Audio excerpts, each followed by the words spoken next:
Bonjour frères et sœurs, j'espère que vous allez bien. Je voudrais pour cette semaine vous partager une parole que j'ai sur mon cœur et que je retrouve dans la Genèse au chapitre 1er verset 26. Il est dit ceci: « Faisons l'homme à notre image, selon notre ressemblance, et qu'il domine sur les poissons de la mer, sur les oiseaux du ciel, sur le bétail, sur toute la terre et sur tous les reptiles qui rampent sur la terre. » Ici, Dieu parle du premier homme, Adam. Et le mot hébreu pour humanité, c'est Adam. Et là, il y a quelque chose qui doit nous interpeller parce que cela signifie qu'Adam porte en lui une semence. De ce qu'il est lui, il est en train de porter la semence de l'humanité. Il faut comprendre que la façon de procéder de Dieu pour chacun d'entre nous, quand Dieu a un projet, eh bien, il choisit toujours quelqu'un. Il va toujours développer le projet au travers d'une personne. Il dépose en lui son projet par une semence. C'est toujours par quelque chose d'insignifiant. La Bible nous dit qu'il va choisir les choses faibles de ce monde pour confondre les fortes. Je vais vous donner un exemple. D'abord, au travers d'Adam, bien sûr, puisqu'on en parle. Quand le Seigneur voit Adam, il ne voit pas un homme seulement. Il voit l'humanité. Et c'est au travers d'Adam que l'humanité est venue et c'est pour cela qu'aujourd'hui nous sommes ici. Quand Dieu voit Abraham, par exemple, il ne voit pas seulement un homme riche, il voit des nations remplies de foi. La parole de Dieu nous dit qu'il est le père de la foi. Alors vous voyez, il a commencé par un homme et la foi s'est propagée de partout dans le monde. Quand il voit David, il ne voit pas un simple berger. La parole de Dieu nous dit qu'il voit un roi. Il voit un poète, il voit un guerrier, il voit un leader et il voit une nation au travers d'un seul homme. Alors il est intéressant de voir comment Dieu nous voit.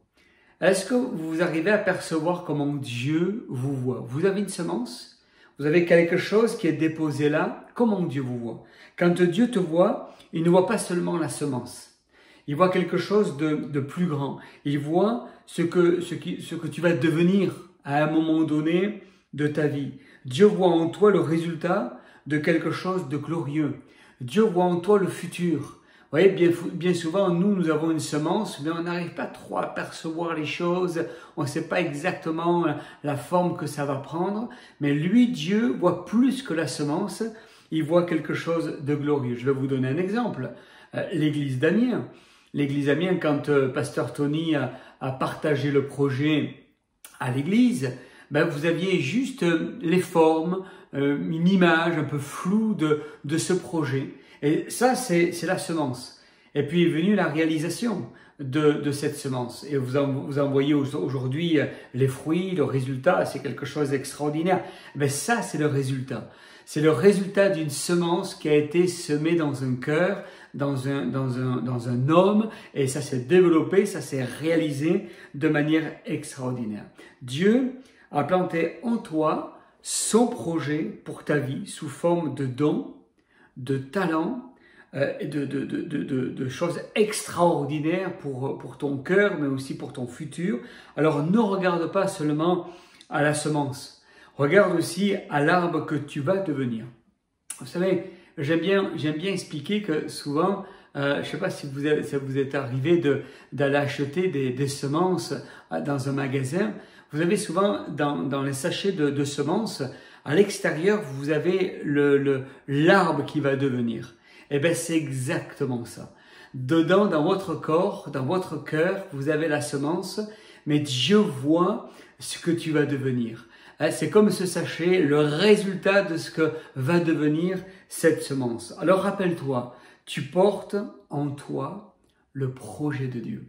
Tu portes dans ta vie le projet de Dieu. L'important, ce n'est pas comment tu te vois, mais comment Dieu te voit. Comment le Seigneur te voit. Et il te voit de manière incroyable. Toi, tu vois peut-être juste la semence, mais lui voit plus que la semence, le résultat que tu vas devenir dans ta vie et dans ton cœur. Ta naissance, mon frère, ma sœur, ta naissance n'était pas une erreur.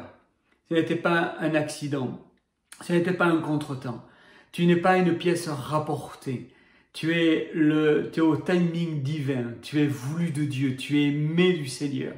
Et en tant qu'enfant de Dieu, il a mis une semence extraordinaire pour faire germer quelque chose de particulier pour des hommes, des femmes, des frères, des sœurs, pour des amis, pour des gens qui t'entourent, pour ta famille, pour tes proches, mais quelque chose d'extraordinaire. Et j'en ai la preuve, parce qu'il nous a dit, avant de t'avoir formé dans le sein de ta mère, je t'ai choisi. Seigneur t'a choisi dans ta vie et Dieu déclare sur ta vie ce qui n'existe pas. Et ça, c'est quelque chose de fort.